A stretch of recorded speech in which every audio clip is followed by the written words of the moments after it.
Hi everyone. இன்னைக்கு பாத்துட்டீங்க அப்படின்னா நிறைய பேத்துக்கு வந்து சைட் ஃபேட் வந்து அதிகமா இருக்கும், ரொம்ப ஃபேட்டா இருக்குன்னு ஃபீல் பண்ணுவீங்க. அவங்களுக்கு கூடிய 2-3 ஒர்க் அவுட் நான் கொடுத்துருக்கேன்.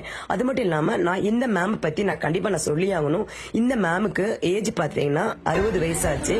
இவங்க வந்து என்னோட ஜிம்ல ஜாயின் பண்ணும் போது என்ன சொல்லி ஜாயின் பண்ணாங்க அப்படின்னா, அதை வந்து மேம் எனக்கு வந்து சுகர் கொலஸ்ட்ரால் வந்து அதிகமா இருக்கு, டாக்டர் வந்து எனக்கு வந்து ஒர்க் அவுட் பண்ணி ஆகணும்னு சொல்லியிருக்காங்க அப்படின்னு ஜாயின் பண்ணாங்க. ஸோ இவங்க வந்து ஒர்க் அவுட் வந்து டெய்லி வந்து ஒர்க் அவுட் கண்டிப்பா வந்துருவாங்க, ஸ்கிப் பண்ணவே மாட்டாங்க. இன்னைக்கு இவங்களுக்கு சுகர் கொலஸ்ட்ரால் வந்து எதுவுமே இல்லாம இன்னைக்கு வந்து இவங்க வந்து எல்லாமே நார்மல் பண்ணி இன்னைக்கு வந்து ரொம்ப ஹாப்பியா இருக்காங்க, ஹெல்த்தியா இருக்காங்க. அது மட்டும் இல்லாம ரொம்ப ஃபிட்டாவும் இருக்காங்க. இந்த ஏஜ்லயும் இப்படி ஒர்க் அவுட் பண்றாங்க அப்படின்னா அதான் வந்து இவங்க டெய்லி வந்து இது வந்து ஒரு ஹேபிச்சுவலா பண்றாங்க. ஸோ இந்த மேமோட ஏஜ் பாத்துட்டீங்கன்னா 63 வயசு. சேம் ப்ராப்ளம் தான் இவங்களுக்கும். இவங்களும் இதே மாதிரி தான், இவங்களோட ஒர்க் அவுட் ஸ்கிப் பண்ண மாட்டாங்க. பாருங்க எந்த அளவுக்கு ஸ்ட்ரெச்சபிளா எப்படி ஒர்க் அவுட் பண்றாங்கன்னு. சோ எல்லாருக்குமே முடியும், எல்லா விமன்ஸ் மென்னா இருக்கட்டும் விமனா இருக்கட்டும் எல்லாருனாலையும் முடியும்.